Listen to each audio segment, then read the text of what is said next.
today. Yonti, are you all set? Are you able to hear us? Yep, I hear you very Okay. well. So whenever you're ready to get started. Okay, cool. So, hello everybody. Yeah, I'm sorry that I am unable to be there, but on another way, it will be really relevant to what I'm talking about today. The fact that we're actually talking via digital media. Um, so I'm a PhD student at the University of Rhode Island and Rhode Island College. It's a joint program. And I want to talk today about some research design that I'm borrowing from different disciplines to talk about how to do research on media literacy programs. And I'll share some of what I've been doing in Rhode Island. So what I'm going to do, I'm going to share my screen with the PowerPoint that I created. And we're going to start. Can you see the slides? Not yet, but it might take a second. Okay. Let me see. Let me try again. Oh, here we go. Now, can you see it? Yes. Okay. So, I have many identities online in different platforms, different social network. It looks very different. And when we're looking at individuals, uh, what is our identity? How do we communicate with each other today when also most of our students are in one or more social networks and they're playing with their like digital identities?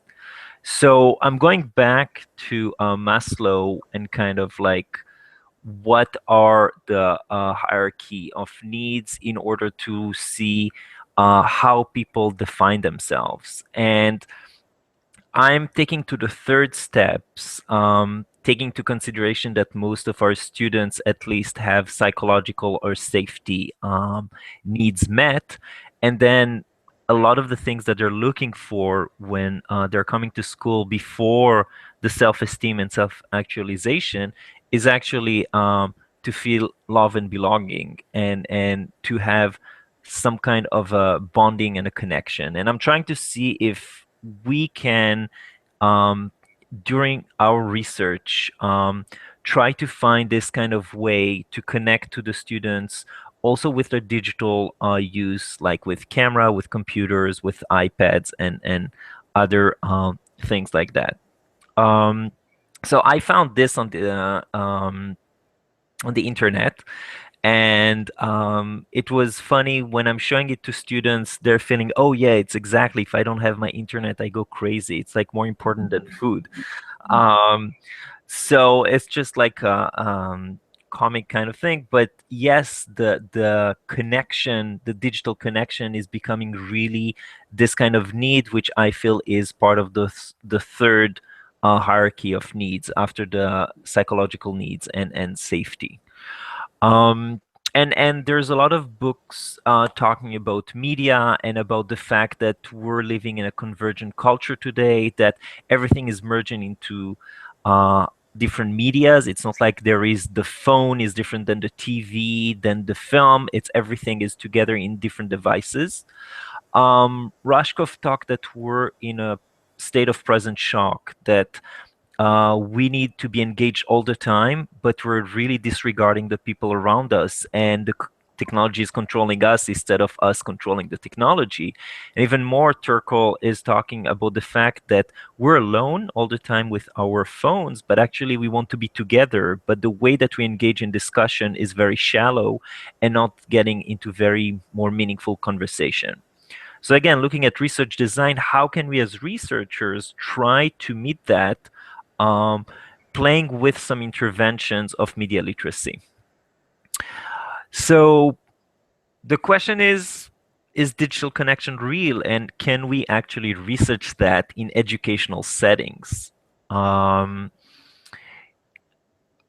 what do we get from digital interaction, and how does digital interaction works, and is it helpful for educational purposes, or is it just for fun and engagement in out of school activities?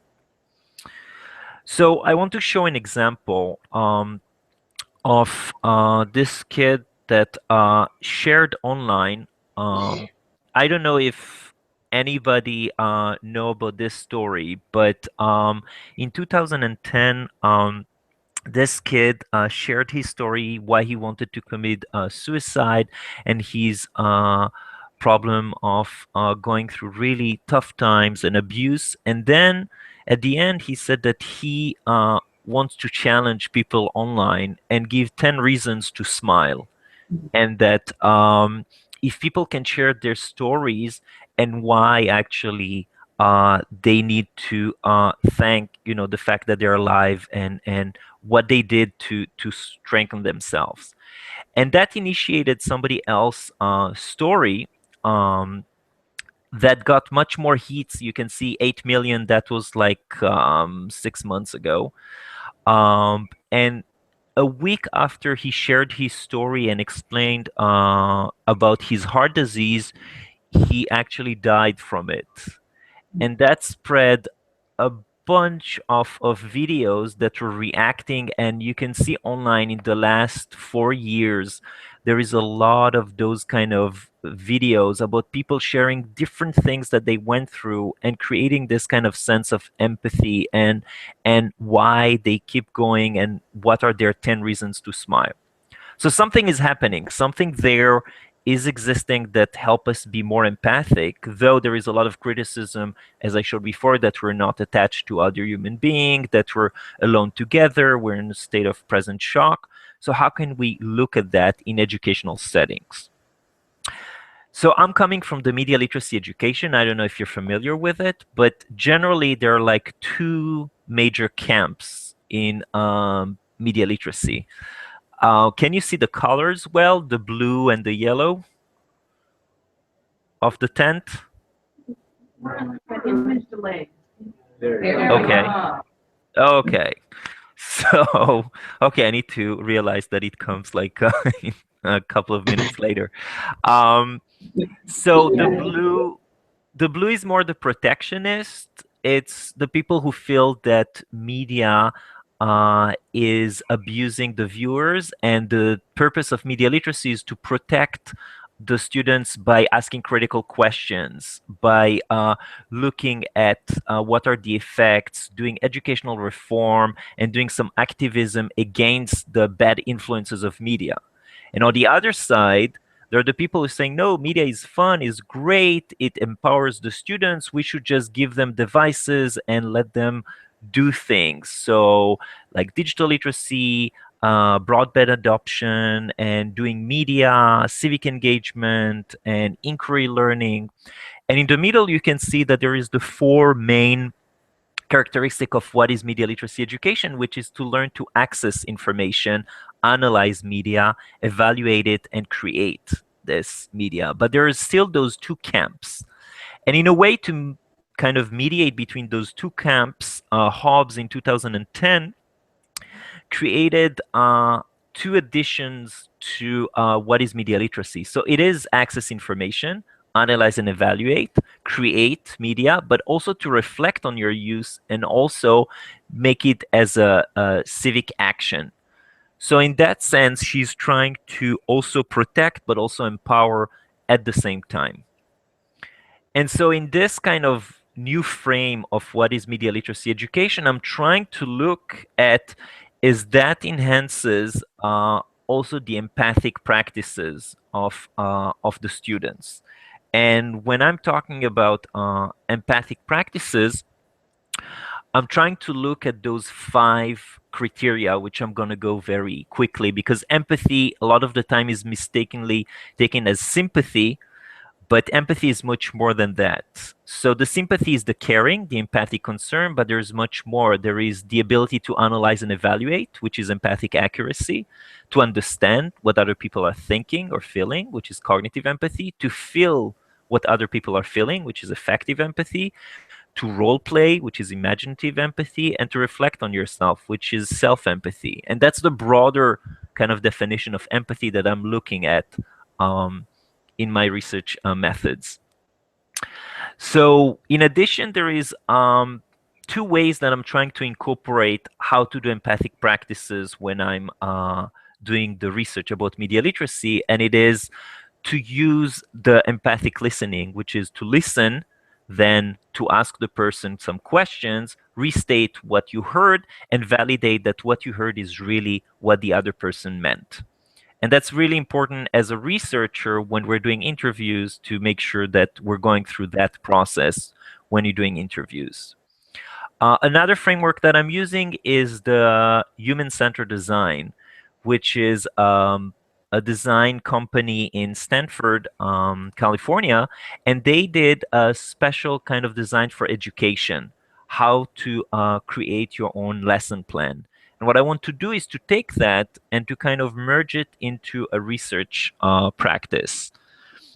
So in the first state of discovery, I'm asking my research question, how media production enhanced learning, which is specifically a project that I did with foster kids. It's going to go for the 4th year now in the University of Rhode Island, looking at if their digital media production really enhanced their learning and their empathy. And so that's the discovery, kind of trying to find what is my question. Then the interpretation, I'm planning a workshop to see how that work, how my research is going to work. Then the ideation, I'm doing the intervention. In a group, we were teaching media production. And then the experimentation, we did the data collection when we look at the outcome and we did the interviews and observations. And then the evaluation is the actual finding to find what it develops. And we're now analyzing the findings and seeing what are the effects.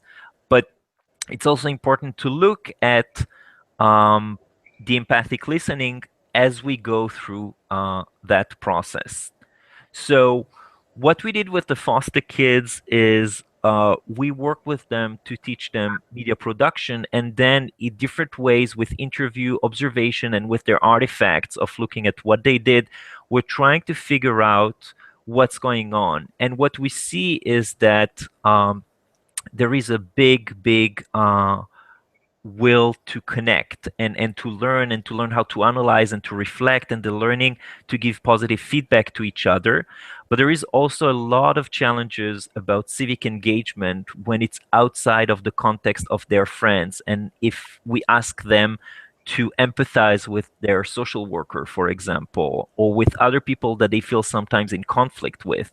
And those are things that we're still looking at the data to kind of see how that affects them. So that's like really general the framework, and I'll be happy to answer question when at the end of the session and hear some feedback about the topic and how it meets you. Thank you. Yeah.